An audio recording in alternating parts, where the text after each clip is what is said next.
Hello and welcome to our special Q&A episode of the EmpowerHer Business Accelerator podcast.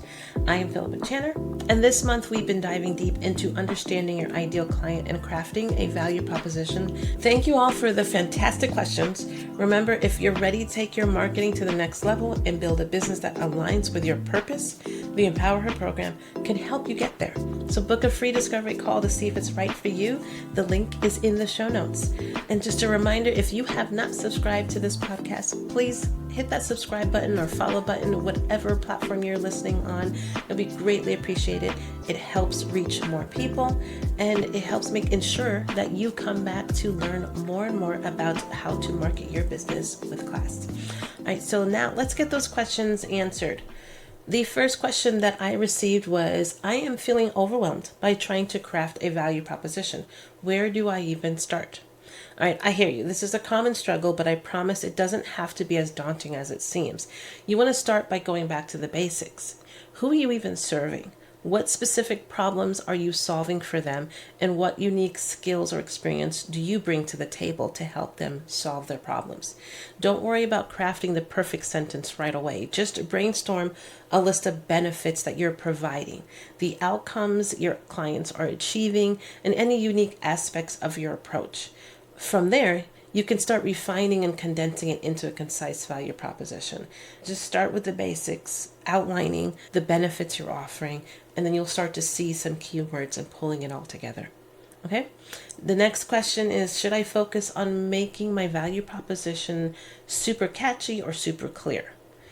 Clarity always trumps catchiness. I promise you that. Your value proposition is not a slogan or a marketing gimmick. It's a clear, concise statement of the value you deliver. So prioritize making it easy to understand.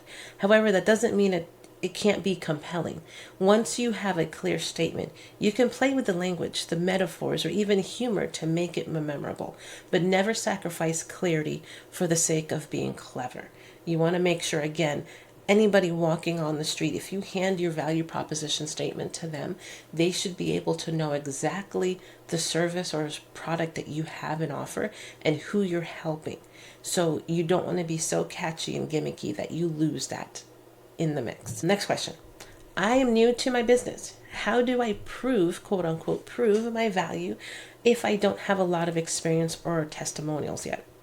This is a great question, and it's one I hear often. So don't worry, you don't need to have a long track record or have, years of experience to build a strong value proposition. You want to focus on the value that you can provide, even if it's based on your education, the skills, or unique perspective you bring to the table. Look at what you do have already and celebrate that and use that. You can also highlight your commitment to delivering results, your passion for helping your clients, and any small wins or case studies you can share. Remember, even early success can have a powerful testimony.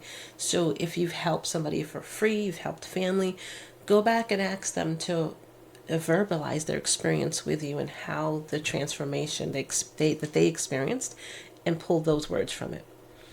All right, and then the last question is it okay if my value proposition attracts some people who aren't my ideal client? How specific is too specific? Honestly, it's perfectly normal for your value proposition to appeal to a slightly broader audience than your absolute ideal client. However, the goal is to attract the majority of people who are a good fit for your service. You want to strive for balance. Don't be so broad that your message is meaningless, but also don't niche down so far that you miss out on potential clients. It's about finding that sweet spot where your message resonates with your core audience while still allowing room for growth and development in the future. Before we wrap up, I do want to share a personal story about the power of a well-crafted value proposition. I want to share a personal story about the power of a well-crafted value proposition. And this is how I crafted my value today and how I got to the value proposition statement that I am putting out into the world now.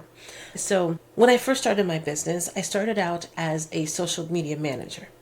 And this is a service, if you don't know what a social media manager does, basically you help clients create content for their platforms.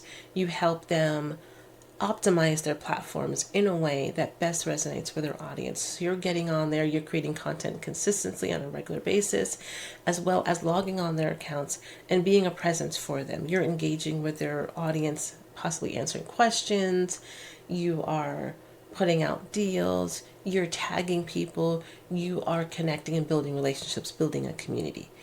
And it was a great decision for me to get started and get out there. But for me, it wasn't a good decision because I just wasn't enjoying that type of work. A lot of people can do it well.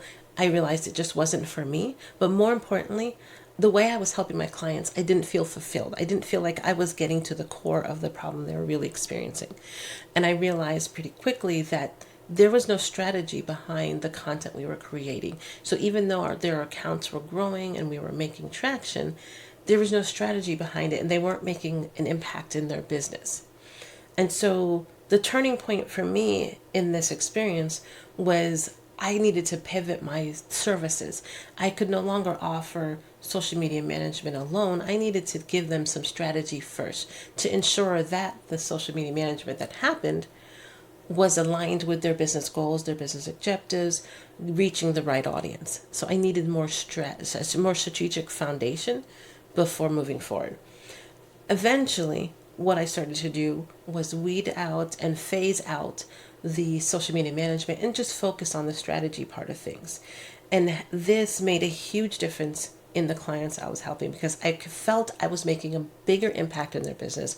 I was connecting with the owners on a deeper level, understanding their business on a deeper level, and helping them understand the right type of marketing for their business. And so this shift led to my clients having more confidence in my services, as well as more confidence in themselves and confidence in how they were marketing their business. And that was a win-win for everybody. And so that transformation helped me really see the value that I was actually offering people compared to when I was just doing social media management. And that value, again, is making a bigger impact, not only on me and how I show up, but also in the clients that I'm serving and the value that they are getting and the transformation their businesses are having and the way that they manage their marketing is so much stronger. And so that is an example of how you can grow into your value proposition statement. So depending on where you are in your journey, I want you to know that your value proposition statement should and could grow with you. So a year from now, I want you to come back and repeat this exercise and revisit your value proposition. Have you grown since you created this version? And are you now offering more benefits to your clients because you learned more and you matured more and you realized that you have more potential for value? Your value proposition now should grow with you as you change, just as it did with me and my business. As I realized and matured in my business and the way I provided services, my value proposition statement matured as well. All right, so I hope that makes sense and encourages you through this experience.